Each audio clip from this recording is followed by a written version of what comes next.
Welcome to Primetime, everybody, on the new channel. I'm your host, Turner Chambliss, and I'm joined by my co-host, Chad and Kerri. How's it going, guys? Going great. Going very well, actually. Yeah, we have some big news coming from Scream 7, so we're going to take the next 20 or 30 minutes to kind of, discuss this big news topics and what we feel like the franchise could come going forward. So, if you guys did not hear, Neve Campbell posted on her Instagram today, or this morning, technically, right? It was sometime today. I don't remember I remember I saw it in the afternoon. Yeah. So Neve Campbell on her Instagram posted a picture of the Scream 7 script that said written by Guy Busick, story by James Vanderbilt and Guy Busick, and directed by Kevin Williamson, which gets me so excited. But she posted right here, "Hi all, I'm so excited to announce this news. Sidney Prescott is coming back. It's always been such a blast and an honor to get to play Sidney in the Scream movies. My appreciation for these films and for what they have meant to me have never worn. I am very happy and proud to say I've been asked in the most respectful way to bring Sidney back to the screen, and I couldn't be more thrilled. Well, actually, I could. While I've been incredibly lucky to make these films with both the master of horror, Wes Craven, and the wonderfully talented Matt and Tyler team, I've dreamt for many years of how amazing it would be to make one of these movies with Kevin Williamson at the helm. And now it's happening. Kevin Williamson is going to direct Scream 7. This was his baby and his brilliant mind that dreamt up this world. Kevin is not just an inspiration as an artist, but as a dear friend for many years. To the amazing Scream fans, I hope you are as excited as I. There we go. See you on set at Kevin Williamson." So they are bringing back not only Neve Campbell as Sidney Prescott, but the creator and the writer of the original Scream movies, Kevin Williamson, to not only be back on set, but he's also going to direct his first movie since Teaching Miss Tingle back in '94. I believe it was a year or two after or before Scream came out. Maybe, yeah. I'm not actually sure. Which is very exciting. So, guys, thoughts on this whole big news? Yeah. This is a thing that back when we were discussing the whole idea of like what was even going to happen with this, we were talking about like the issues with Melissa and everything that just started to go into like a big downward spiral. Yeah, great. Yep, definitely, Bruce. Downward spiral. I mentioned this. I was like, what if we get Kevin Williamson to come back and direct? Write and direct is kind of what I was hoping. And then this news came up and I was like, well. Just very excited about it. Like, we haven't ever seen a Kevin Williamson helmed Scream film without Wes Craven there as well. Mm-hmm. And we know that the best Scream films, at least in my opinion, are the ones that have both of them involved. So when we have just Kevin Williamson coming, but we still have the writing of the people who were writing Scream 5 and 6. Mm-hmm. Yep. I think that's kind of a common, and bringing Neve Campbell back, that seems like it's a combination that's going to please most people, because it's going to please people like me who are like, I don't know about the Scream 5 and 6 that much. And then it's going to please people who are like, I love all the new stuff. So, yeah, I'm very excited about this. Kerri?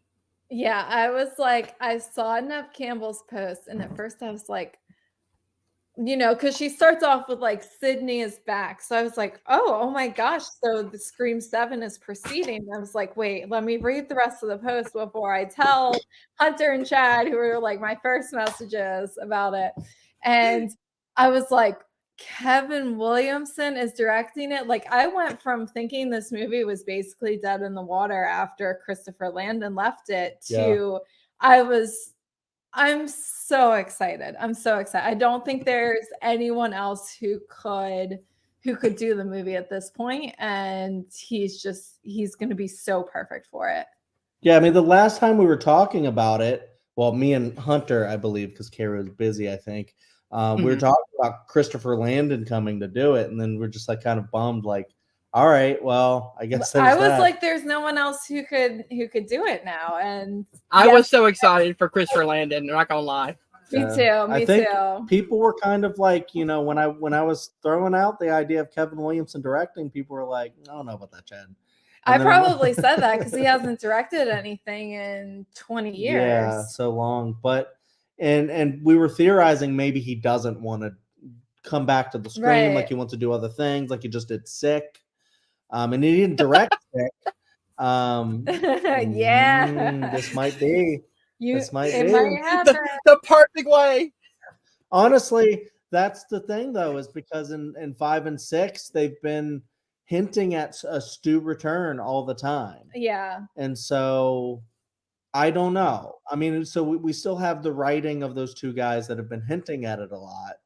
And then we have Kevin Williamson coming back, and you know, I'm sure he's good friends or something with I almost said Stu Macher, with Matthew Lillard. Matthew Lillard. And that maybe that's another announcement that comes. It shouldn't be an announcement. Hopefully it would not be leaked or announced or anything. Please no. If that happens, I want to be totally shocked in the theater. Bring him to a closed set in a van. You know, give him enough like snacks. So, you know, he's in his own little camper. He just off to the side. Camper where he's hid away. Yes. There's no set photos. Seriously, they would have to lock that down so hard because, like, you know, like even like Spider-Man No Way Home, it leaked so early that it was like one of those things to where people had like a thought about it, or they saw like the trailers. I know. I think people got pictures of them like on set or something. Yeah, they actually showed pictures on set. Yeah. It was like a pretty, it was, pretty significant. So I was not surprised. Like, I know some people were surprised, but I know anyone I think who is exposed to Marvel news was not very surprised. It's almost like the one thing about like Andrew Garfield and he kept trying to deny it. He tried. Well, he's sitting there gaslighting. He's a great actor, but come on. We can see gaslighting us the whole time, and then we're like, we know. Dude, you're not like close friends with Tom Holland. There's no other reason for you to be on set. But yeah. I'm very about that. Yeah, sorry, I'm a little out of it today. I'm a little exhausted. This could be. I mean, I also have.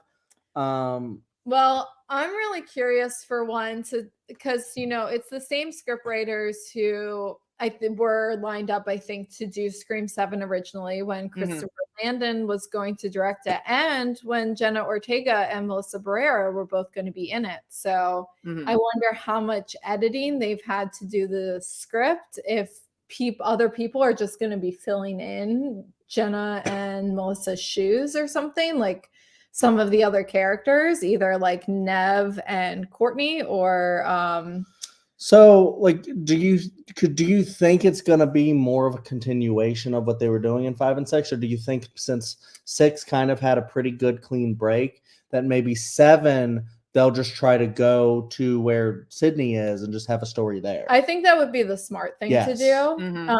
But it'll be interesting to see because, they already had an entire script, I think, developed. And so did they completely rewrite it or did they just make alterations to it? I think is the question.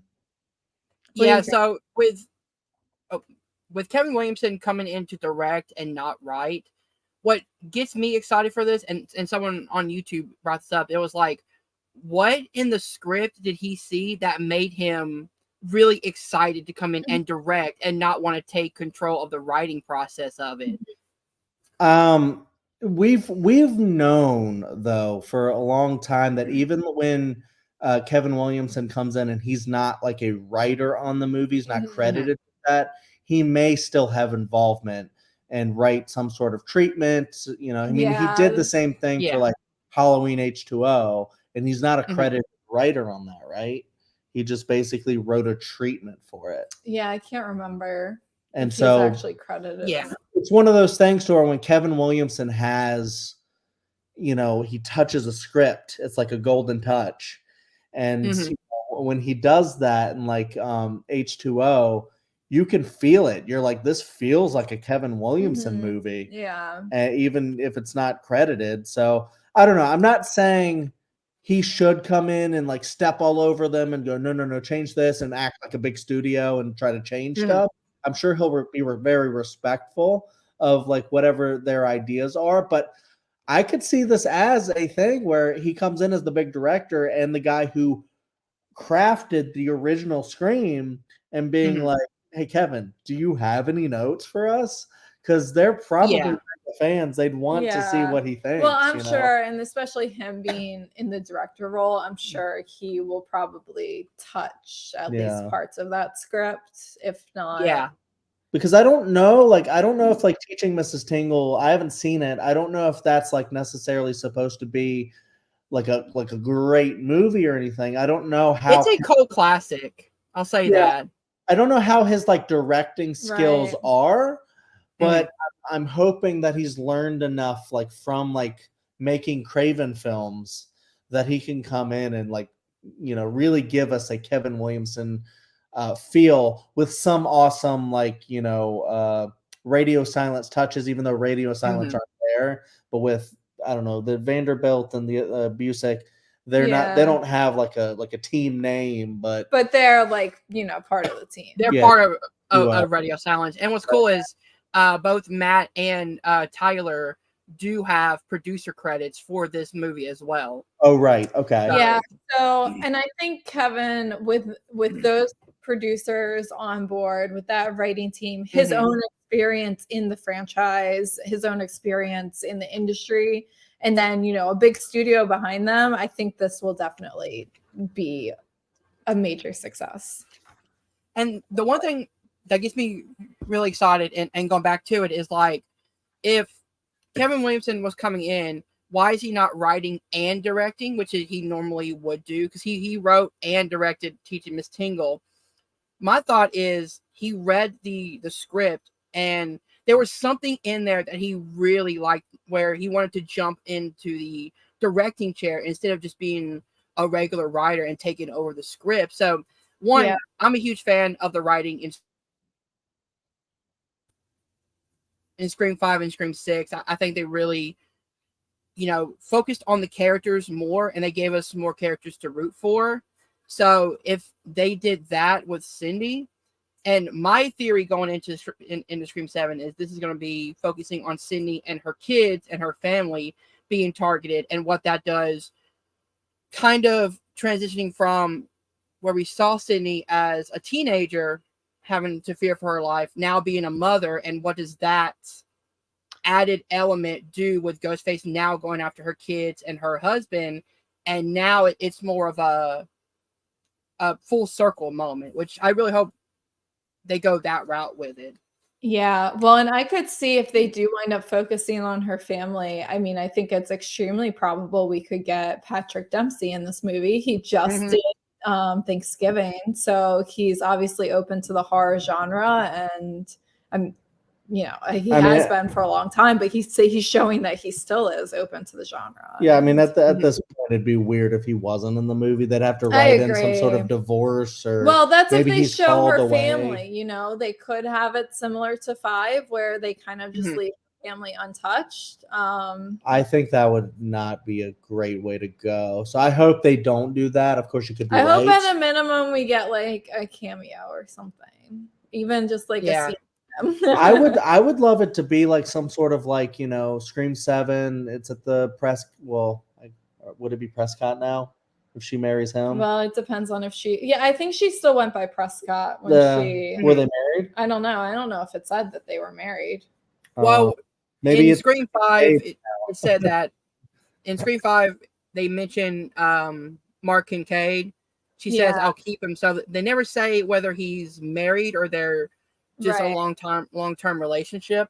Maybe at this point they do have 2 kids, so maybe at this point they're married after having the kids, and it's Sidney Prescott Kincaid, and then there you go, the hyphen. Mark Kincaid. and Or Mark Prescott Kincaid or Mark Kincaid Prescott. They're trying to be very progressive. Or he just Yeah. takes their name and now Yeah, he's exactly. Mark That's what I was Prescott. saying. Yeah. But Oh, go ahead. Sorry. go ahead. No, you have an idea. After seeing what Kevin Williamson did writing Sick, I really hope they make this almost like a not full-fledged like Stranger's Home Invasion, but almost like it takes place in Sydney's house. You have Ghostface kind of tracking her to her house. It's more of a contained story. Maybe. I mean, I definitely want it to be like a sort of high school thing. Like this is a time jump, and her kids are a little older. Yeah. Because I mean, I feel like that's where the Scream 2 is college. You can't do younger than high school. That would be messed up. They just did. Yeah. They just did a high school movie, kind of, in 5. High school and then college. Yeah. So you want to see people chasing Sidney and her young children? I mean, I think her children are like as established in 5 are young. I think it would be odd for them to say, "Oh, Neve Campbell, who's not really old enough, I think, to have high school children." I mean, maybe if she had kids very early, but you know, I think it would be a little weird. I think if they do involve her family, I think they're going to ship off the kids somewhere, or they're just going to be like kind of hiding in the house. She's 50. Yeah. Okay, so they could do high school age, you know. Yeah, like a they could do 15 and 16. Yeah, it wouldn't be unrealistic, I guess. I don't know. I mean, if we did that, because we could maybe have it be like take place on Halloween kind of a deal. That would be fun. That would be fun because there's no release date or anything. They could do October. I hope. Not gonna lie, that would be fun. I saw the idea, and I really want this Ghostface chasing Sidney during Christmas time, like the snow. My question is, right? Scream 2022 was, a revamp of Scream 1. Scream 6 was a revamp of Scream 2. So the Hollywood Scream system? Is Scream 7 going to be a revamp of Scream 3? Either a Hollywood system, or are we going to have a single killer like in Scream 3? Some kind of family connection. I kind of doubt it because Kevin Williamson didn't write 3. Correct. But he also didn't write this script. Correct. So maybe if it was like a really great version of like an updated 3, maybe I don't know. I don't know. I don't know if that would work. I would want to see it tie back to Cindy's family again. At like every single time, it's like someone connected to Sidney in the first 3 movies. Yeah. I mean, honestly, that's actually a good point because now all of the Baileys, all of the Baileys are dead, right? So the killer can't be really I mean, I guess it could be what was Richie's cousin? Well, I guess in the Scream 3 format, it would be either like someone related to Sidney. Yeah. Or I mean, they outright fired Melissa. I don't think they could have Melissa come back. They could rehire her if they wanted to, but I honestly don't know if they're going to go that route. If they really wanted to, you could connect it to Mark Kincaid's family, but that would be just retreading. That would pretty be much odd. 3. Yeah, that would be really odd, I feel like. Because we don't know anything about the Kincaid family, so it would just be adding like another random. Maybe this ends up being like a holiday, like Thanksgiving or Christmas, and you have the Kincaids coming over. I forget that 4 is also Sidney's family. It's her niece. So her niece. It would be kind of extreme. Well, if that's why another killer in her family. That's why I'm trying to think about like an outside the box type of thing. Yeah. And if they do graduate it to high school, then it can just be one, some idiot from of their kid's friends Or it in might high just be school. Stu. Or it might just Yeah, be it could. That's still a possibility. That would be an interesting. How would they write that? That would be interesting. To be fair, you could connect this back to 5 and Stu if you wanted to. Mm-hmm. You could have, because remember in Scream 5, Vince was the nephew of Stu who got murdered. Maybe Stu didn't know about that and is coming at or connected to the Mocker family in a way where it's like maybe it's his sister or something. Yeah. Because we don't know the full lineage of the Mocker family either. And I'm very interested to see, right, in the different Screams, there's always kind of a different motive. And so I'm very curious to see, like, who are the killers going to be? Or who is the killer going to be? What's going to be the motive here? Because always it's kind of something like, in the first one, it's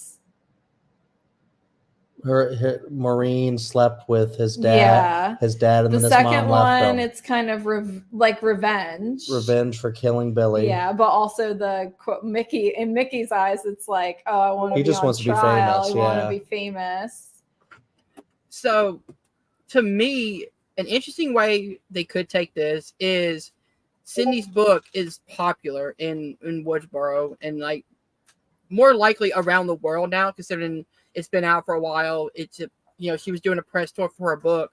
What if it's someone who read her book and was like, okay, I want to get famous, so I'm gonna bring back that to try to get popular because of the rise of like true crime podcasts and things like that. You could really delve deep into someone who is into true crime podcast and seeing if they have the stomach to kind of be the big news story.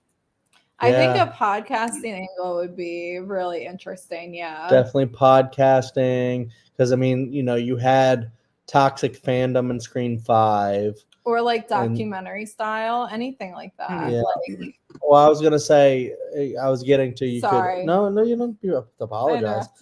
And then we can get into like influencer culture, and I don't know. There's a lot of like if you're, because then you do have to figure out like, well, what about horror now? Are they going to be all meta about? Yeah, kind of a that's deal. true. Yeah, because I mean, you already touched on that when you were like, was it going to be meta about Scream 3? Yeah.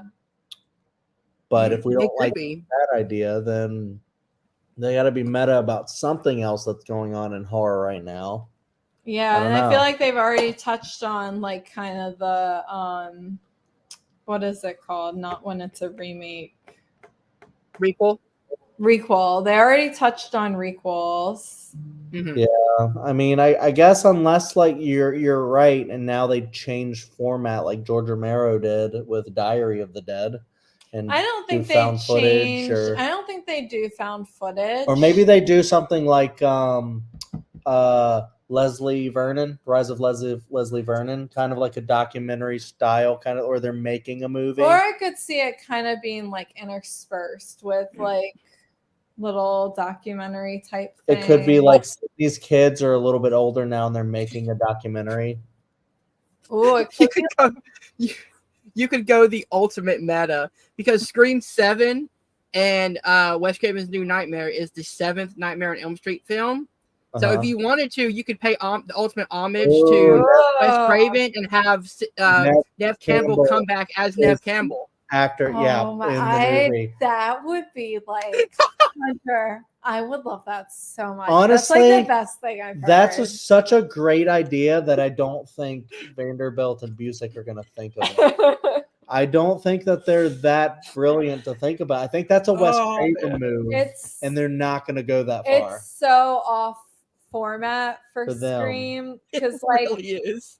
Because I feel like Wes Craven did that part for New Nightmare partially because Freddy got so silly in 5 and 6, and Scream's not there. Well, I mean, I think Kerri, I don't know about that, because when you're talking Scream 3, like kind of like remaking that, like that ties in the Hollywood aspect. that's too. what I was about to say. I was like, you don't have to necessarily say, well, we're doing a threequel or whatever it's called. You can just go, now we're like making something similar to Scream 3, but in the way that we're doing it like New Nightmare. Yeah. I think Hunter could be honest. That's actually such a great idea. And the ultimate meta-ness could be and Neve Campbell could come in, and like her whole thing is she's pissed off that women don't get paid enough. Yes, like that, and bring that whole idea in there, because that's a part of the thing. She can actually harness that anger that she had, and if the studio doesn't get pissed off about it, then they can actually make something there and actually have some sort of like commentary that really works for what people want to see about feminism. Now, do you think I think another reason I don't think they would go that route is because these movies have been so popular. Obviously the studio, I think, probably would like them to keep going.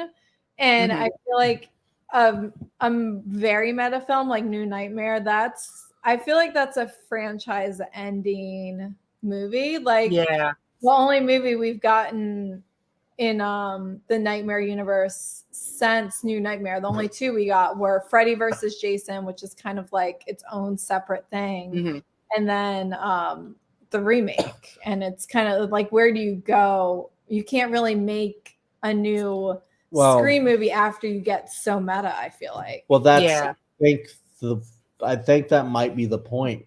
Maybe yes. That would be so perfect, Bruce. Bruce, can you please always comment on our videos? Thank you. That's amazing. Yeah. I mean, honestly, Kerri, though, maybe that's the point, and maybe that's another commentary that they can have in the movie, where they comment on the Hollywood system right now, where they're constantly making a movie as a vehicle to make another movie and hint at another movie. And now maybe they can go, well, you think you're just going to come back in another one. There is no other one. Kill, kind of a deal. Hunter, and like, I feel like this idea is so perfect that if they make anything else, I'm just going to be disappointed.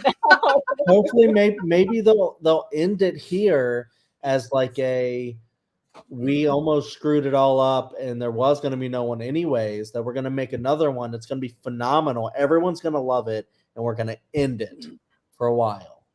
And to be fair, this is the last movie contracted under Spyglass. So if Spyglass does not want to pick it up and someone else could, you could do this movie as the last one, and then someone else picks it up and does something with it later on.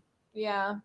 Yeah, like a decade or two down the road. I would totally be down with that. I mean, look, we had that after Scream 3. We had a decade before we had another one. Yeah. And then we had another decade before we had another one. Yeah. And then we got another one after that, like right after that, and then things almost went to hell. So I'd be down to win another decade. What I like about this, though, is you say, Hunter, that I guess they had a 3-movie contract, or rights for 3 movies. They didn't go the David Gordon Green route and announce all 3 movies at once. They waited to make sure that they were good first. They did it the smart way. Yeah. Because can you imagine them announcing 3 movies ahead of time, and all of a sudden this shit happens? Yeah. No, but I feel like it boxes the writers in, probably, to have to think for 3 movies. 3 movies in a row. Material or something like that. Yeah, you're bound to fail. You're setting them up to fail with that. My idea may not be as good as a lot of people say, and I could get crap for that, but I think the ultimate meta-ness you could do if you made this a Wes Craven New Nightmare homage. Yeah. And have the killer be such a fan of the Scream franchise. Literally call it the Scream franchise. You're already outside of it, and really set it in our world. Not only can you make it scary because it deals with stalkers and things like that, and obsessed fans like Scream 5 did, but you could have that Hollywood meta-ness that Scream 3 had. Yeah. So let's make Hunter's theory that we expanded on. Let's make that the Welcome to Primetime I don't want to say expectation. I don't want Prediction. prediction. I don't want to build an expectation and say if they make anything else, Yeah. it's not good. But say if they do something close to that, we predicted We it. come back here. And we come back here. Hunter called it. We talked about it. We said that's the best way to make a new film because I truly believe that now. And if they make something different, we watch it on its own merits and we love it or not. And but that's our prediction. And I think Someone in the comments is gonna be like, "That's the dumbest idea I've ever heard of." You know what? Maybe it is, but there's always a critic about anything. Yeah, there's plenty of people who don't like New Nightmare. Citizen Kane had like perfect reviews, and then there was that one person. Citizen Kane sucks, actually. It's too long, and it's in black and white. It's in black and white. It's not good. I hate Mr. Kane and his Again, stupid Bruce, I want this idea to happen. Please bring Jamie Kennedy back just to die again. I don't know about the die again. I mean, that's really funny, but honestly, they could use it as a Justice for Randy type of deal. I could see that. So that's the killer's motivation. He was so pissed off that they killed off Randy in Scream 2. He's like plotting revenge now on Jamie the Kennedy is the new killer. Yeah. I love that. Oh my god, this is going completely off the rails. No. Kevin Williamson is in this movie, and Jamie Kennedy kills Kevin Williamson in the movie. Dude, can you imagine Kevin Williamson making this a Wes Craven New Nightmare and putting himself in the movie just like Wes Craven did in New Nightmare? That interaction of like Williamson and Wes Craven are like so connected that they do the exact same thing would be so fucking beautiful as well. And you'd have Roger Jackson, and you get to see him actually use the voice as himself. Oh, that would be so fun. Yeah. Oh my god. No. We're writing the script, guys. Roger Jackson has to get a Ghostface call. I don't care if it's his voice. Yeah. He gets the call. What the hell is this? That'd be great. This has to happen now. I'm super excited to see this. Yeah. Well, yeah. I mean, let's keep tabs on this. When we get more news, maybe we'll talk about it a little more down the line and up until the release, and then we'll review it. Yeah, I'm excited. Yeah, I'm so excited. So this was our first episode on the new channel. If you guys did like it, please hit that subscribe button, like it, tell us what you think about this news down below. But next week's episode, we are going to do a game episode, which is going to be guess the movie based on the photo. So I'm super excited to get that all ready to go. It should come out next Sunday, maybe, depending on if we have time to record it or not. But thank you guys so much for watching it. If you also want to check out Nightmare Nostalgia, we have episode 1, which was on Scream 1996. That's on the channel as well. Scream 2 is coming out hopefully tomorrow. So we have a lot on the channel. Thank you guys for watching. We'll see you guys soon. Peace.